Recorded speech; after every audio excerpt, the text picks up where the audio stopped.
Ready? Okay. Hi, it's Jennifer Evans with Empowering Wellness Counseling Solutions. And today I've got my little friend Rocco here. And we're going to talk about the Karpman Drama Triangle.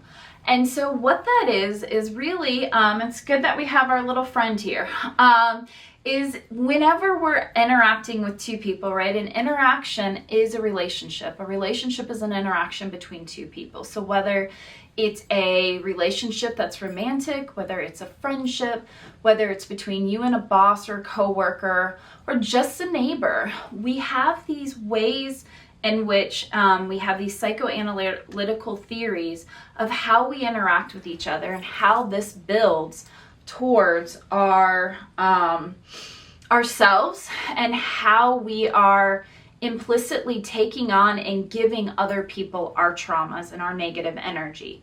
So the Karpman Drama Triangle is an upside down triangle, right? You have the enabler and the persecutor at the top, and you have the victim at the bottom. And so whenever anybody is in this triangle, they're going to look for other people to be in the triangle, and they're going to implicitly pull people on the triangle. So once you occupy the triangle, you are pretty much in a reactionary state. You are in our bad brain thinking. And so being in the bad brain thinking, you are going to be more emotional. You're going to be more reactionary. And you're going to want to kind of recapitulate these traumas that you have been in. And so whether you are the one in the triangle or whether you are being implicitly brought into the triangle, it's important to know what role you are playing so that you can ground and get out of that role. So for people who are occupying the trauma triangle, you'll find them go between all the roles. They'll go and enable somebody. They will love to go and enable somebody, become the martyr, and then all of a sudden now they're the victim role. And when people don't buy into the victim role, they become the persecutor. So they really don't care where they are on the triangle. They just need to be on the drama triangle. They need to have their trauma. That's how they find control. And this is all obviously unconscious. Like, these are not things that we consciously do. We're doing it because we're suffering so much into bad brain that we can't see clearly anymore. And so the point is to ground. Whether you're on the triangle, being implicitly put on the triangle is to ground. And when you ground, then you can realize and start seeing the differentiation, start realizing what role are you being asked to play and what role are you playing, so you can get out of it.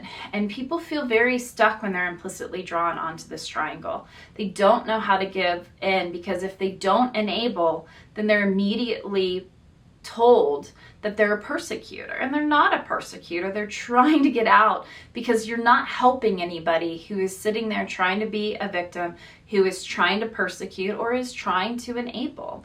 So what you want to do is ground and figure out what role are you being asked or what role are you playing so you can get out of it.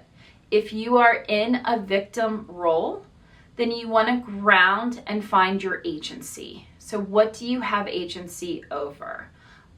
Where's your agency feeling as if it's being taken? If you're in the enabler or the rescuer role, then you want to look at, okay, I need to ground and I need to find logic and I need to give perceived control. Now, perceived control is not enabling. Perceived control is, and I use this all the time, but inevitably, when you have children, they will come in the house at some point in time. They'll come into a shared space and say, Mom, Dad, I'm hungry. And there's a couple of ways that we can handle that. We can be like, go get something then. Like, these are not hard things. Go into the cupboard, find something. We can say, I'm a short order cook. What do you want? Let me whip something up for you. Or we can say, all right, I've got apples and I've got carrots. I don't care which one you have, but this is your choice. And so in each of those options, we are giving implicit messaging and explicit messaging.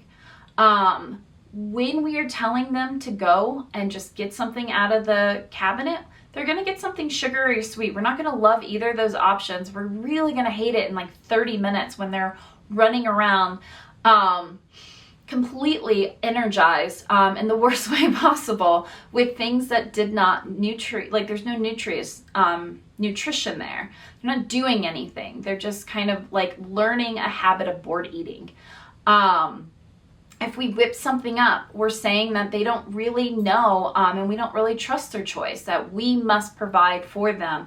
And the only way that they will ever get any type of nutrients, anything for themselves, is if we provide it for them. And then the last option of saying carrots or apples, we really don't care. We're implicitly telling them that when you're hungry, you will nourish your body. You won't go and get something that is fatty, salty, or sweet, but that you'll get something that's nourishing. And either option, we win, because we are giving them implicit messaging that they get to choose, that they have the power of choice, that they have a learned lesson that when you are hungry in between meals, that you'll nourish yourself. And so that is what perceived control is we're giving a couple of options so that they can start making decisions for themselves. And that goes to what we do in crisis, which is the crisis diamond. So if you think of a diamond, you have the small point, the big point, the little point. And so 3 to 5, or 1 to 3 yes or no's, 3 to 5 open-endeds, 1 to 3 yes or no's, right? So do you want something to eat? Yes or no? So you're guiding them to start taking ownership for the experience, especially when somebody is stuck in that triangle. It's really hard to take ownership.